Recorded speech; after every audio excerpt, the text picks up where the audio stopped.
नमस्कार मित्रों, आज का प्रसंग है पुंसवन संस्कार क्यों। मित्रों, प्रसंग में आगे बढ़ने से पहले आप हमारे चैनल को अवश्य सब्सक्राइब कर लेना, वीडियो को लाइक और अपने मित्रों से शेयर करना, एक छोटा सा कमेंट्स लिखकर हमारा उत्साह वर्धन तो जरूर करना मित्रों।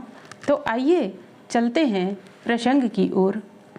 गर्भ जब 2-3 महीने का होता है अथवा स्त्री के गर्भ के चिन्ह स्पष्ट हो जाते हैं, तब गर्भस्थ शिशु के समुचित विकास के लिए पुंसवन संस्कार किया जाता है। प्रायः तीसरे महीने से स्त्री के गर्भ में शिशु के भौतिक शरीर का निर्माण प्रारंभ हो जाता है, जिसके कारण शिशु के अंग और संस्कार दोनों अपना स्वरूप बनाने लगते हैं। गर्भस्थ शिशु पर माता पिता के मन और स्वभाव का गहरा प्रभाव पड़ता है।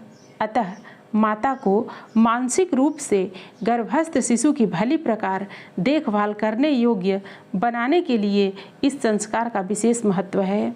धर्म ग्रंथों में पुंसवन संस्कार करने के 2 प्रमुख उद्देश्य मिलते हैं। पहला उद्देश्य पुत्र प्राप्ति और दूसरा स्वस्थ, सुंदर तथा गुणवान संतान पाने का है।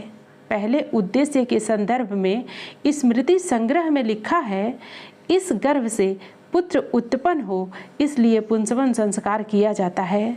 मनु स्मृति 9/138 में पुंसवन संस्कार का विस्तार से विधान मिलता है।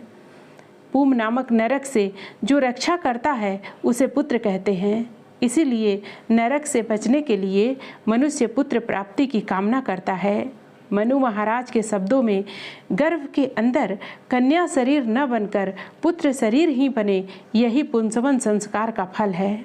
पुंसवन संस्कार की व्याख्या करते हुए धर्म ग्रंथों में धार्मिक आस्था पर विशेष बल दिया गया है, जिनका सीधा सा अर्थ माता को आत्मिक रूप से सबल बनाना है।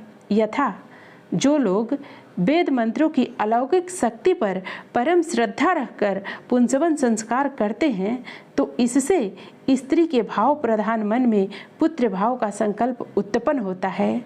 जब 3 माह का गर्भ हो तो लगातार 9 दिन तक सुबह या रात्रि में सोते समय स्त्री को आगे लिखा गया मंत्र अर्थ सहित पढ़कर सुनाया जाए तथा मन में पुत्र ही होगा ऐसा बार बार दृढ़ निश्चय एवं पूर्ण श्रद्धा के साथ संकल्प किया जाए तो पुत्र ही होता है।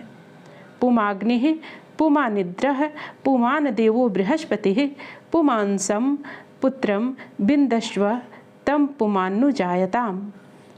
अर्थात अग्नि देवता पुरुष हैं, देवराज इंद्र भी पुरुष हैं तथा देवताओं के गुरु बृहस्पति भी पुरुष हैं। तुझे भी पुरुषत्व युक्त पुत्र ही उत्पन्न हो। उपरोक्त विवेचन से स्पष्ट है कि धर्म ग्रंथ भ्रूण के लिंग परिवर्तन हो जाने की पुष्टि करते हैं, किंतु आधुनिक विज्ञान धर्म ग्रंथों की पुंसवन संस्कार की इस मान्यता को स्वीकार नहीं करता। विज्ञान का मानना है कि नारी के डिंबाणु से पुरुष के शुक्राणु मिलते समय ही यह निश्चित हो जाता है कि संतान लड़का होगा या लड़की। विज्ञान मानता है कि नारी डिंबाणु में 22 जोड़े गुणसूत्र होते हैं, जिनमें सभी XX होते हैं। पुरुष शुक्राणु में 23 जोड़े गुणसूत्र होते हैं, जिनमें से 22 जोड़े XX और 1 जोड़ा XY होता है।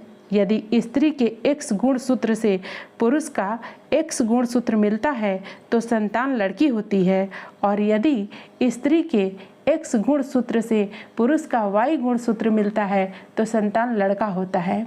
गुणसूत्रों का यह मेल संभोग के समय ही हो जाता है तथा इसे किसी भी स्थिति के बाद में नहीं बदला जा सकता।